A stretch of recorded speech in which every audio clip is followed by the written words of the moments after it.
Ada seorang abang ni kata dia baru loan rumah. Jangan menangis. Lepas tu saya cuba bertenang untuk bercakap dengan tuan-tuan supaya sebahagian daripada nada suara saya datang dengan keadaan tenang. Siapa baru loan rumah, siapa baru loan kereta. Yang saya katakan sekarang ini adalah ambil maklumat yang saya ada, jangan panik. Tuan-tuan sekarang adalah Perdana Menteri pada rumah tuan-tuan. Isteri tuan-tuan adalah Menteri Kewangan pada rumah tuan-tuan. Anak-anak tuan-tuan, keluarga tuan-tuan adalah kabinet. Bawa semua orang masuk dalam pintu rundingan untuk faham. Jangan anggap anda bersendirian. Kerana perang ini berlaku dalam keadaan terdedah mendadak. Ramai saja semalam saya jumpa dengan kawan-kawan saya. Saya kata, apakah pengajaran yang akan diperolehi oleh perang kali ini? Oleh generasi muda. Mereka yang selama ini adjust slip gaji, mereka yang selama ini berjumpa dengan salesman kereta, yang kemudiannya memaksa-maksa ketidakupayaan mereka untuk membayar kereta, tetap nak keluarkan kereta. Ini pengajaran yang sangat besar. Apabila pendapatan sampingan, allowance, segala bentuk benda dipotong daripada pendapatan mereka, apabila korporat mengambil langkah berjaga-jaga, mereka akan belajar bahawa kenderaan kini tidak lagi menjadi kemudahan. Dia menjadi beban yang sukar untuk ditangani. Bagaimana saya sebut perkataan ini? Itu belajar daripada yang pertama. Jadi dalam pengajaran-pengajaran yang kita lalui, saya akan jelaskan. Semua pengalaman pahit akan mengajar kita. Tanpa pengalaman pahit, kita tidak akan matang. Maka saya peringatkan tuan-tuan, tiada kabar baik apabila tuan-tuan berjalan dalam kegelapan malam. Ingatlah, tuan-tuan berjalan dengan kegelapan malam tanpa torchlight. Tak ada kabar baik. Tuan-tuan mungkin jatuh longkang, tuan-tuan mungkin tersadung batu, tuan-tuan mungkin langgar pokok. Kalau perlahan pun tuan-tuan jalan, mungkin tergelincir. Kalau laju tuan-tuan jalan, lagi teruk. Berarti dalam keadaan ekonomi yang ada sekarang, tiada kabar baik. Cuma saya bagikan tuan-tuan sedikit cahaya untuk memandu tuan-tuan boleh berjalan. Jangan laju.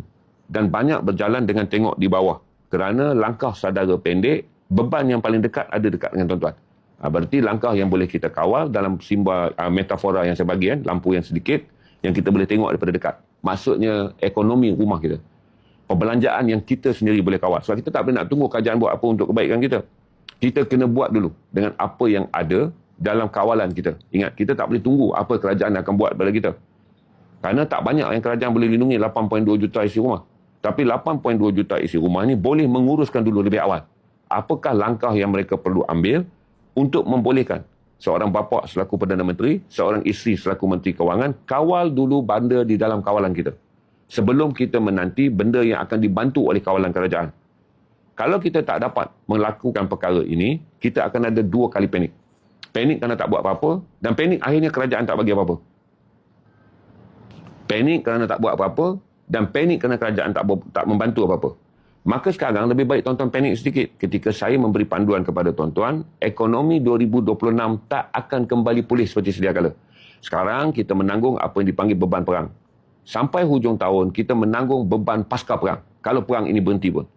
Jadi ini saya start sesi petang ni kepada tuan-tuan untuk faham apa yang saya jelaskan adalah tak mungkin kita tak panik. Tetapi panik ini pula janganlah sampai kita dapat panik yang kedua. Kerana panik menanti kononnya kerajaan akan menyelesaikan masalah kita. Saya boleh bagi tahu pada tuan-tuan, sehebat mana pun kerajaan yang ada sekarang, dia tak boleh mengawal kenaikan harga barang. Dia tak boleh menahan kenaikan harga barang. Kerajaan hanya boleh mengawalnya supaya tidak sampai ke tahap parah. Kenaikan harga barang akan berlaku. Sehebat mana pun kerajaan di seluruh dunia dalam mana-mana negara, mereka tak akan dapat memulihkan ekonomi tetapi nak mengawal apa yang dipanggil kemerosotan ekonomi. Ingat saya pesan Hari ini dunia tak lagi boleh berfikir macam mana untuk terus kaya. Dunia sedang mengelak untuk tidak jatuh miskin. Mudah ayat dia. Hari ini dunia dah tak ada jalan bagaimana untuk berfikir menjadi lebih kaya. Hari ini dunia sedang berfikir bagaimana nak mengelakkan jatuh miskin. Jadi teknik berfikir sekarang ini adalah mengelakkan daripada beban ini menjahanamkan kita semua. Kita tak boleh lagi berfikir bahawa kita ada potensi untuk menjadi lebih maju ke depan. Ini dipanggil survival mode. Senang. Ini ada yang faham survival mode. Jadi dengan keadaan yang saya jelaskan kepada tuan-tuan tentang tak mungkin. Kalau perang ini berhenti besok, perang ini berhenti lusa, tak mungkin. Kesan ekonomi akan pulih dengan sedia kala. Kerana data telah diumumkan oleh Kesatuan Eropah, diakui oleh 2 negara pengeluar minyak utama dan telah pun diperbincangkan dalam dimensi Astro ini.